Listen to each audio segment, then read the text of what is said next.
दोस्तों नमस्कार, मैं अभिषेक कसाना आपके अपने ही चैनल पर स्वागत करता हूं। दोस्तों आज की जो वीडियो है इसमें मैं बात करूंगा आपके एक मनोवैज्ञानिक है सिगमंड फ्रॉयड। इन्होंने अपनी एक थ्योरी दी है मनोविश्लेषणात्मक सिद्धांत। अगर हम इसको बात करें मानव विकास का मनोविश्लेषणात्मक सिद्धांत, psycho analytic theory of human development. दोस्तों नाम से ही पता चलता है कि ह्यूमन डेवलपमेंट का एक साइको एनालिटिक थ्योरी है ये, ठीक है। अब साइको एनालिटिक थ्योरी में इन्होंने बताया क्या क्या है वो अब हम पढ़ने वाले हैं। जैसा कि सबसे पहले इसके बारे में पढ़ लेते हैं, इसकी परिभाषा क्या बताइए। इस सिद्धांत का प्रतिपादन सिगमंड फ्रॉयड ने किया था, जो ऑस्ट्रिया के निवासी थे। इस सिद्धांत में मन या मस्तिष्क का विश्लेषण किया जाता है। अब पता चल गया होगा दोस्तों, ये सिगमंड फ्रॉयड ने थ्योरी दी है जो ऑस्ट्रिया के निवासी थे, और इस सिद्धांत में मन या मस्तिष्क का विश्लेषण किया है, ठीक है दोस्तों। अब इन्होंने 3 टाइप के मन बताए हैं, जो दोस्तों आपका मन और मेरा मन और सबका मन है जो है ना, वो मन कितने प्रकार के बताए इन्होंने बताए दोस्तों 3 प्रकार के। चेतन मन, अर्धचेतन मन, अचेतन मन। समझ में आया दोस्तों? कितने प्रकार के मन बताए हमारे पास में? 3 प्रकार के मन हैं। किसके अनुसार 3 प्रकार के मन? आपके सिगमंड फ्रॉयड के अनुसार। कभी कभी पेपर में पूछ लेता है कि सिगमंड फ्रॉयड के अनुसार मन कितने प्रकार के हैं। 4 ऑप्शन देगा आपको, 2, 3, 4, 5, इस तरीके से आपको याद रखना है। अब जिसको 10% दोस्तों आपका कॉन्शियस माइंड, ये दोस्तों 0% होगा, ये 90%। 90 और 10 कितना हो गया आपका? 100%। किसी भी चीज़ को अगर हम परसेंट में देखते हैं तो 100% पर देखते हैं, ठीक है दोस्तों। अब चेतन मन के बारे में बात करते हैं। हमारे 3 प्रकार के मन है, एक बार फिर से आप देख लो। चेतन मन, अर्धचेतन मन, अचेतन मन। सबसे पहले दोस्तों जो हम बात कर रहे हैं वो किसकी कर रहे हैं? अब चेतन मन की, ठीक है। चलते हैं अपने टॉपिक पर। अब चेतन मन पर, यह मन प्रेजेंट के विचारों से रिलेटेड होता है। दोस्तों क्या है? यह मन प्रेजेंट के विचारों से रिलेटेड होता है।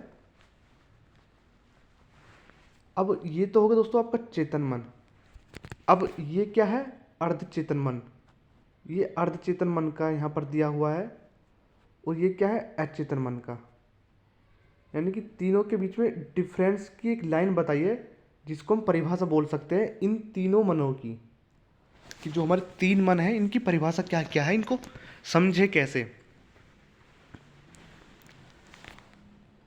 चेतन मन में क्या बताया कि जो हमारे विचार होते हैं वो प्रेजेंट के हिसाब से होते हैं, जो फिलहाल चल रहा है, जो वर्तमान में चल रही चीज़ें, उन्हीं से संबंधित चीज़ें होती हैं।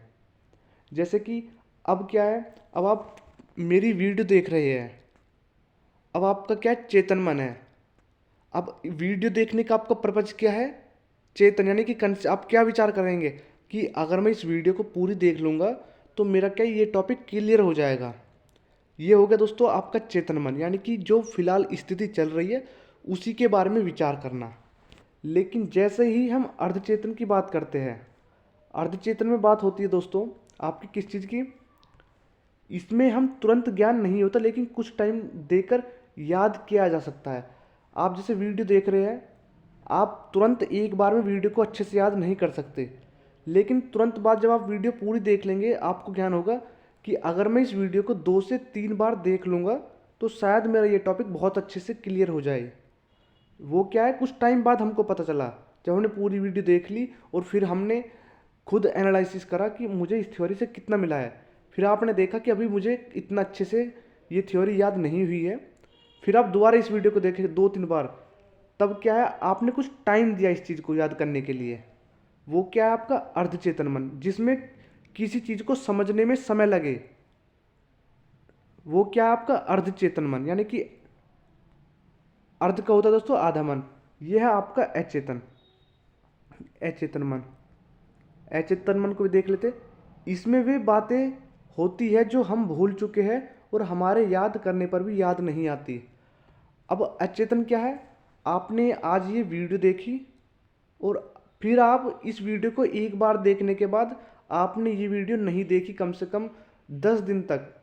आज की वीडियो देखने के बाद फिर आपने ना तो ये वीडियो दोबारा देखी है 10 दिन के भीतर और ना इसको पढ़ा है, इसके नोट्स को।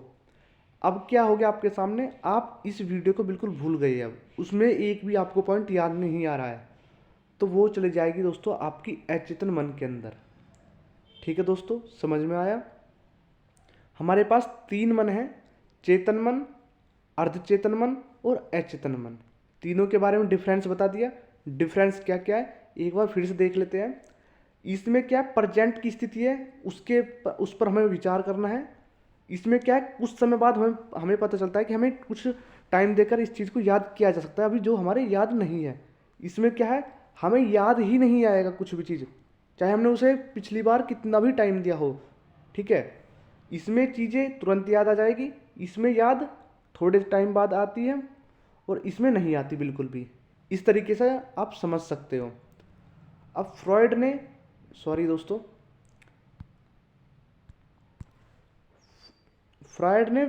सिगमंड फ्रॉइड ने व्यक्तित्व यानी पर्सनैलिटी को 3 भागों में बांटा है।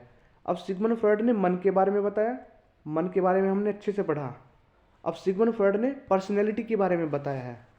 पर्सनैलिटी से तो लगभग दोस्तों 2 क्वेश्चन बनते ही बनते हैं। सिगमंड फ्रॉइड एक ऐसा इंपॉर्टेंट टॉपिक है जो थोड़ा लेंथी तो है, लंबा तो है, लेकिन टॉपिक बहुत अच्छे से मैं आपको क्लियर करा दूंगा और लगते भी है इससे पेपर में।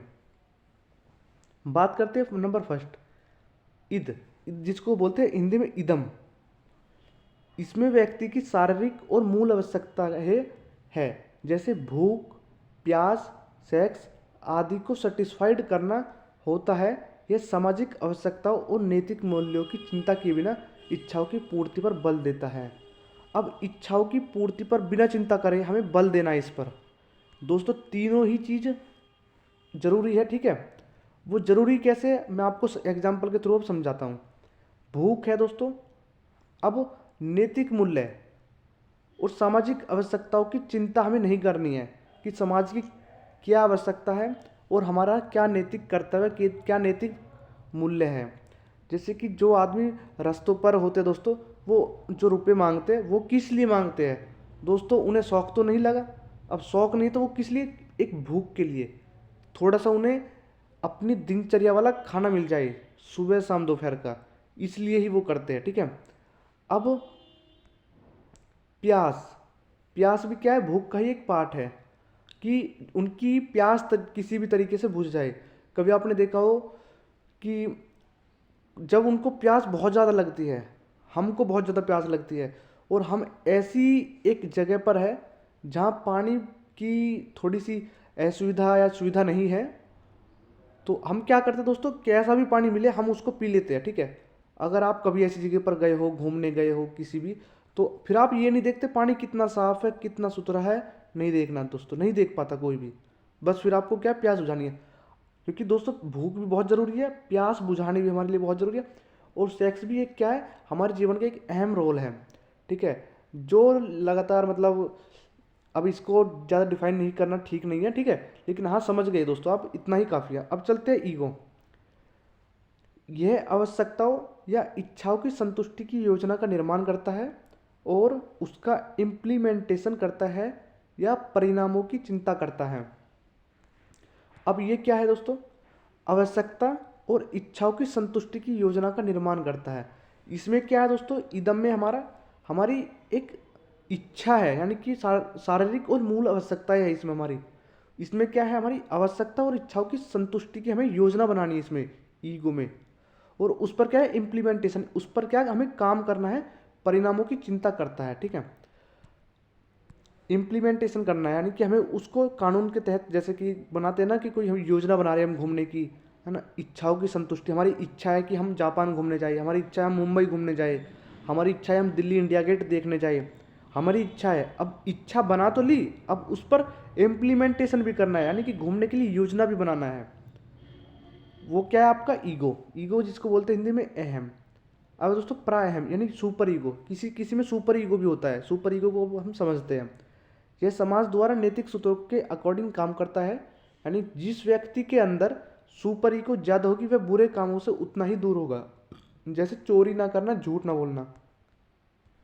अब सुपर ईगो में यही है दोस्तों कि चोरी नहीं करना, झूठ ना बोलना, अगर किसी के अंदर सुपर ईगो है। ठीक है दोस्तों, समझ गए। अब चलते हैं दोस्तों नेक्स्ट में क्या है। फ्रॉयड ने मानसिक स्तरों यानी कि लेवल ऑफ मेंटल, मनोवृत्तियाँ, इंस्टिंक्ट, रक्षा युक्तियों, डिफेंस मैकेनिज्म, व्यक्तित्व घटकों, पर्सनैलिटी कंपोनेंट्स और मनोलैंगिक विकास की अवस्था, स्टेज ऑफ साइकोसेक्सुअल डेवलपमेंट को बताया। ठीक है दोस्तों, जो फ्रॉयड ने मानसिक स्तर है उनको क्या बताया है दोस्तों।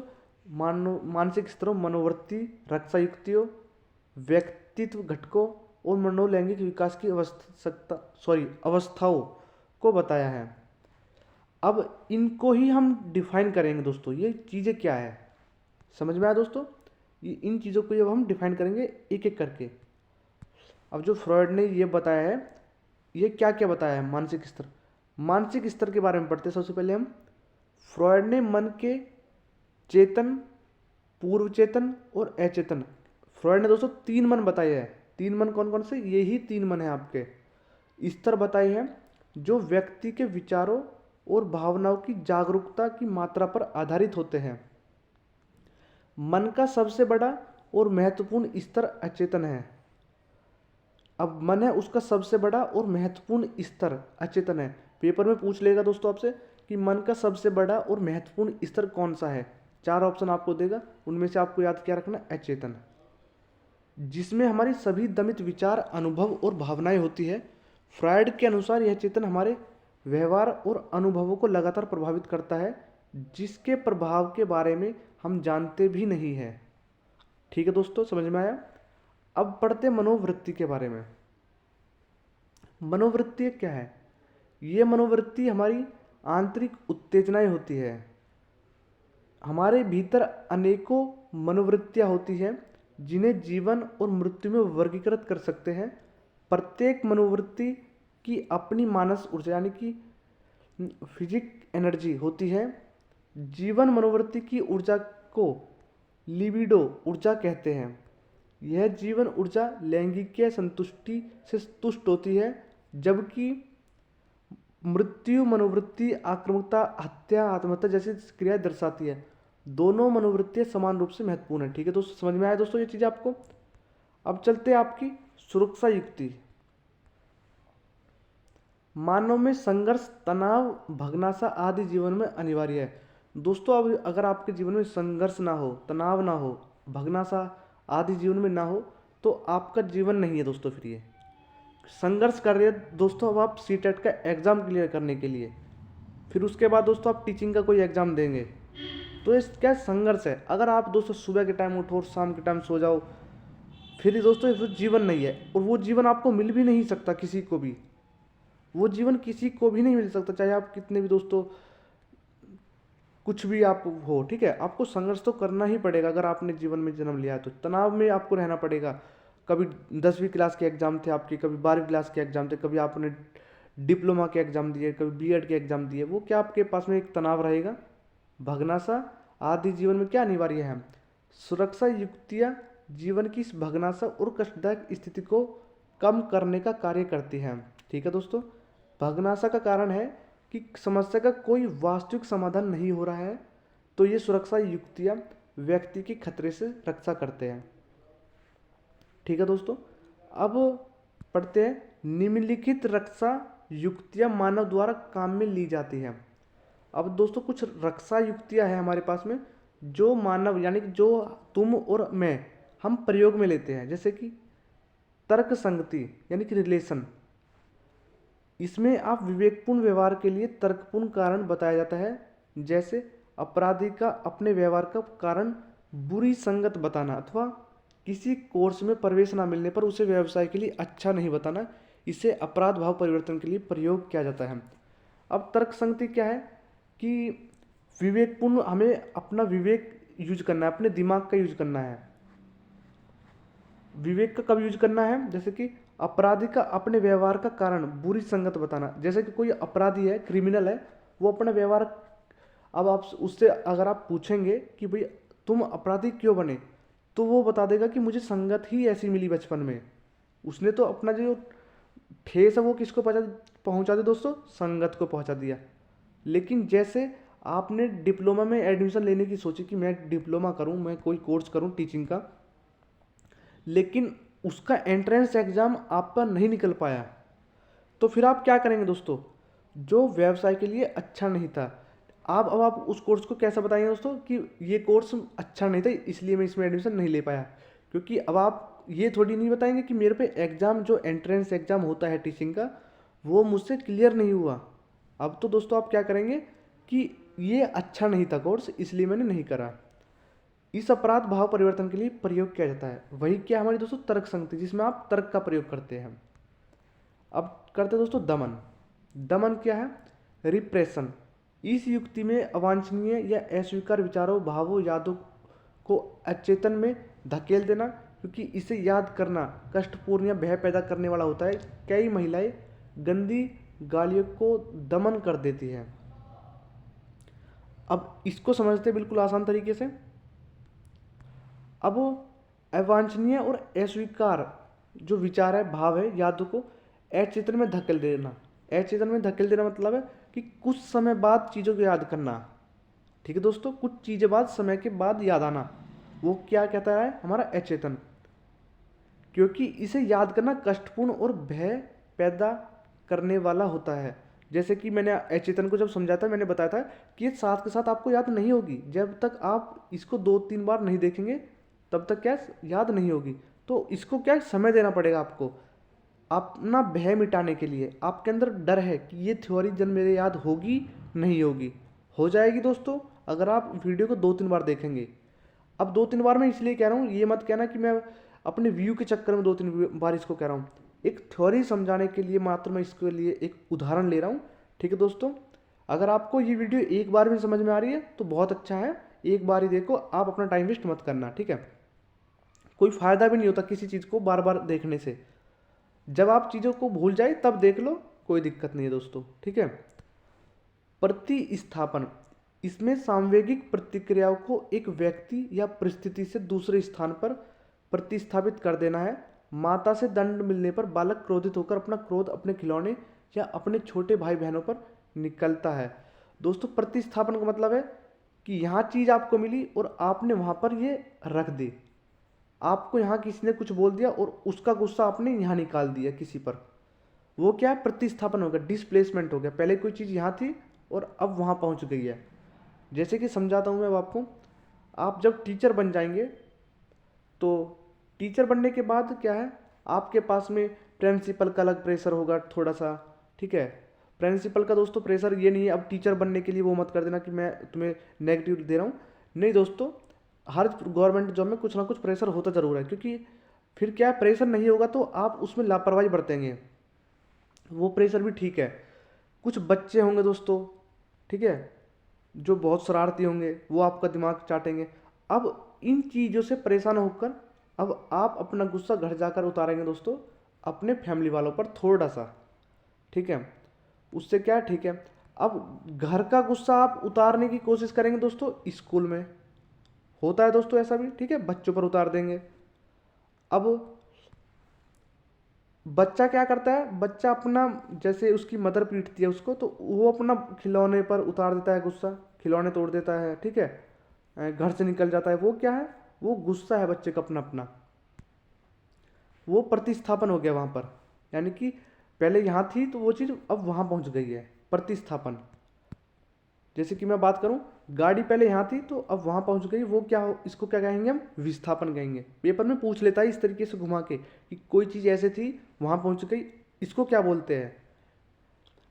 टीचर ने स्कूल में पढ़ाया बच्चों को और वहाँ से वो बच्चे, कुछ बच्चों से परेशान होकर घर गया और वहाँ पर उसने अपने बच्चों को, अपने घर में परिवार वालों से थोड़ी सी लड़ाई कर ली, थोड़ा सा अपना गुस्सा निकाल लिया। तो उस स्थिति में हम उसको क्या कहेंगे, 4 ऑप्शन देगा आपको, आपको याद रखना है दोस्तों, प्रतिस्थापन। ठीक है, प्रक्षेपण यानी कि प्रोजेक्शन। व्यक्ति अपनी गलती से उत्पन्न चिंता को बाहरी वातावरण या संसार पर प्रक्षेपित कर देता है। प्रक्षेपित कर देता है, जैसे मैं उसे घृणा करता हूँ के बजाय मैं उसे घृणा करते कहा जाता है। अब इसको समझते हैं बिल्कुल आसान वे में। व्यक्ति जो अपनी गलती से चिंता को बाहरी वातावरण या संसार पर प्रक्षेपित कर देता है। अब जब व्यक्ति को कोई गलती से चिंता हो रही है दोस्तों, वो क्या कर देता है, वातावरण या संसार पर प्रक्षेपित यानी कि उन पर थोप देता है।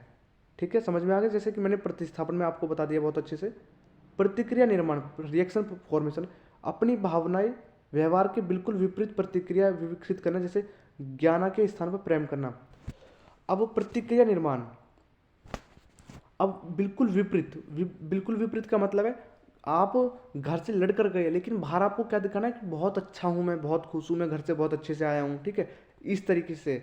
जैसे कि छोटे बच्चे जब दोस्तों घर में पिट जाते हैं स्कूल के नाम पर, वो स्कूल में जाके ऐसे दिखाते हैं जैसे कि मैं बहुत खुश हूँ, मैं घर से बिल्कुल पिट कर नहीं आया हूँ। ठीक है, इस तरीके से कि प्रतिक्रिया निर्माण करनी है। ठीक है दोस्तों, अब एक नई थ्योरी है जिसको हम नेक्स्ट वीडियो में पढ़ेंगे। आज की वीडियो में दोस्तों इतना ही। अगर आपको वीडियो अच्छी लगी है, वीडियो को लाइक कर देना दोस्तों। ठीक है, चैनल को सब्सक्राइब कर देना अगर दोस्तों आपको वीडियो अच्छी लगी है। और एक दोस्तों कमेंट्स जरूर कर देना ताकि मुझे पता चले कि आपको वीडियो कितनी समझ में आई है। अगर आप इन 3 चीज़ों को दोस्तों कर देते हैं तो दोस्तों इन 3 चीज़ों के कोई रुपया नहीं बनता है किसी भी यूट्यूबर का।